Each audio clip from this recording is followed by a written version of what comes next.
है, जर्जर खंभा है, टूटा हुआ खंभा है, उसमें एंगल।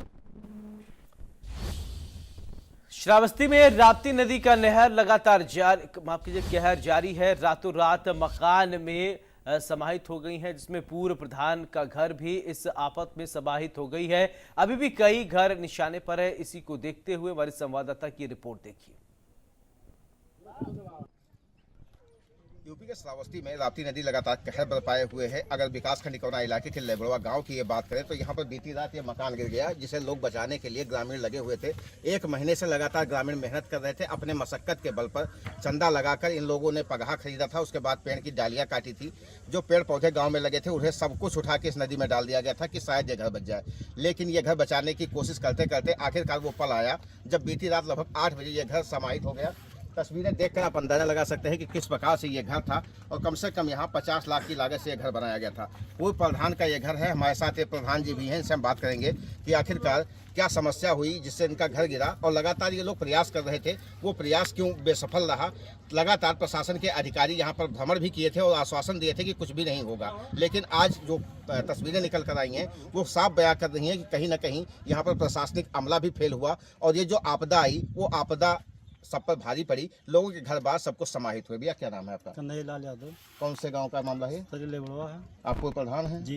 लगातार यहाँ पर कटान रोकने की कोशिश की गई सर थी। हम लोग अपने तरफ से कोशिश करते रहे, बाकी प्रशासन की तरफ से कोई कोशिश नहीं हुई। प्रशासन के अधिकारी यहाँ आए थे, आश्वासन दिया। मतलब SDM वो BDO साहब ADM सर आए, एक्सीएन आए, मतलब जे यहाँ टोटल आए, विधायक जी बालखंड मंत्री से बात कराए धन के लिए कि ये धन दीजिए यहाँ काम हो। लेकिन अब एक्सीएन साहब को धन मिला कि नहीं मिला, काम नहीं हो तो हम क्या माने कि कैसे काम हो। अच्छा, जो बचाने की कोशिश कर रहे थे सबसे पहले कटान आपका था, आपका घर था और आपका ही घर रात में समाहित हुआ। कितने बजे गिरा और कैसे गिरा? आप लोग 8 बजे मतलब गिरा है, मतलब देखते लोग बैठे थे, मतलब 8 बजे गिरा। उसके बाद सड़क पर बैठे थे। तो उस समय यहाँ घर में तो कोई नहीं था? नहीं, घर में कोई नहीं था। लगभग कितने का नुकसान हो रहा है आपका? सर ये कम से कम 50 लाख का नुकसान हो रहा है। कितने वर्षों से आप लोग यहाँ रह रहे थे? सर यहाँ से तो 90 से हैं।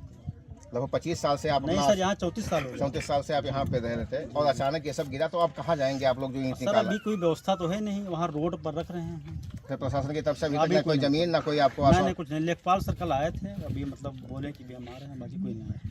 जैसा कि इनका साफ तौर पर कहना है कि यहाँ पर लेखपाल आए थे और उन्होंने यहाँ का जो स्तर था, जो नुकसान हुआ उसका जायजा जरूर ले लिया है, लेकिन अब तक इनको कोई राहत नहीं मिल पाई है। हमारे साथ ग्रामीणों की भारी संख्या में मौजूदगी है। यहाँ पर आप देख सकते हैं कि किस प्रकार से यहाँ पर भारी संख्या में ग्रामीण जुटे हुए हैं और लगातार ये कोशिश कर रहे हैं कि इस गाँव को बचाया जाए। लेकिन राप्ती नदी जो है वो पूरी तरह से ये अपने आप को समाहित करने को विवश है। ये लग रहा है कि जिस तरह ये कटान हुई है, इसे देखकर ये लग रहा है ये गांव ही नहीं बचेगा, इसका अस्तित्व भी राप्ती नदी अपने आप में समाहित कर लेगी। श्रावस्ती जनपद के इकौना इलाके के लेबड़वा की तस्वीरें हैं। दादा क्या नाम है आपका? मातबर यादव। कहाँ घर है? लेबड़वा। लेबड़वा क्या है? क्या दिक्कत हो रही है आपके गाँव में? क्या दिक्कत है? यही दिक्कत है कि सब घर कट रहा है। लगभग कितने घर समाहित होंगे? इसमें प्रधान का घर समाहित हो गया, राम सागर का घर समाहित हो गया, हाँ, और 2-3 घर बगल में कटने वाले हैं, राघोराम, सीताराम। अच्छा, ये नदी बहुत काफी दूर थी, आप लोगों के खेत यहाँ खलिहान भी थे? से कम से कम ना से तो ज़्यादा 500 मीटर के ऊपर नहीं पड़ा अगले साल। आज के हालत है? आज तो बिल्कुल मौके पर घर गिर चुका है। लगातार राप्ती नदी जो 500 मीटर दूर बता रहे हैं, यहाँ पर सड़क हुआ करती थी, लोगों के खेत खलिहान हुआ करते थे, ये काफ़ी दूर थी और वहाँ पर ये कोशिश कर रहे थे लगातार ग्रामीण 2 महीने पहले से ही इसे बचाया जाए। लेकिन आखिरकार ये तस्वीर आज निकल कर आई कि इनके घर में अब राप्ती नदी पहुँच गई। अब ये कैसे अपने आप को बचाएंगे, अपने परिवार को कैसे सुरक्षित रखेंगे, ये बड़ा सवाल है। मिथिलेश पाठक, इंडिया न्यूज़, श्रावस्ती।